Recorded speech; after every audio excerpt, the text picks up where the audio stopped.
Hi, in this lesson, we're going to look at how we can access individual items in the lists we create. Let's dive in. Let's think about a line of students. Here we have John, Mia, Leo, Raina, and Remy. Let's say they're waiting to enter the school. In this case, since John is the closest to the school door, he is first in line. Mia is second, Leo is third, and all the way at the end of the line in fifth is Remy. We could save this line of students in a list. We learned in the last lesson that all we need to do to create a list is save all the values in the list to a variable, in this case, names, and surround each item in square brackets. Now we have 5 items in our list. But when we use lists, we actually don't say that the first item in the list is in first place. When we look at the order of values in a list, we actually start from 0. This means that John is actually in position 0, Mia is in position 1, and so on, until we get to Remy, who is in position 4. We call these positions index values. You'll hear that term a lot throughout this course, so get used to it. We can then say that Leo is at index 2 in our list. Let's look at the syntax we'll use to access an item at a particular index. We know that to create a list, we save the items inside a variable name.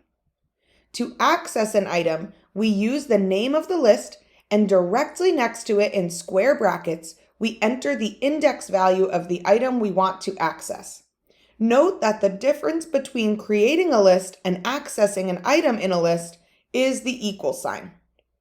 If we added an equal sign between the list name and the index inside square brackets, this would actually be creating a list with the index value as the only item. This is not what we want to do. So we need to be sure to exclude an equal sign when accessing list items. Now, what can we do with this list item? Well, we could save it to a variable by assigning it to a variable name. Or we could print the item to the console by putting this command inside the print function. Anything you can do with a piece of data, you can do with a piece of data that came from a list. Let's look back at our line of students to practice this. Here we have our line of students saved inside our list names.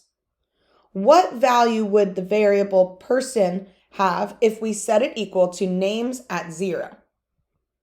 Names at 0 refers to the very first item in the list because our index values start at 0.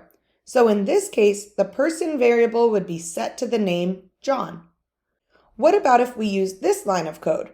What would be printed to the console? We would see Raina, the value at index 3, printed to the console with this function call.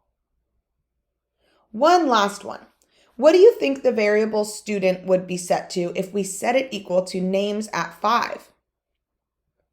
In this case, we would get an index error telling us that our list index is out of range. Why would this happen? I thought we had 5 students in our list. Well, even though we do have 5 students in our list, remember, index values start at 0. So we only have items at index values 0, 1, 2, 3, and 4. Since there is no item saved at index value 5 in our list, we would get this error. Now we have seen that our index values count from 0 and increase by 1 for each item in the list. But there is actually another index value assigned to each item. Each item in the list also has a negative index value, counting from the last item in the list to the first. The last item in any list is always assigned to index -1, the same way that the first item in the list is always assigned to index 0. The negative index values decrease by 1 as you move from the last item in the list to the first. So what would the variable person be if we set it equal to names at -4? The student saved at index -4 is Mia. Remember, the last person is at index -1, and we count backward from there. In this lesson, we learned how to access items in a list.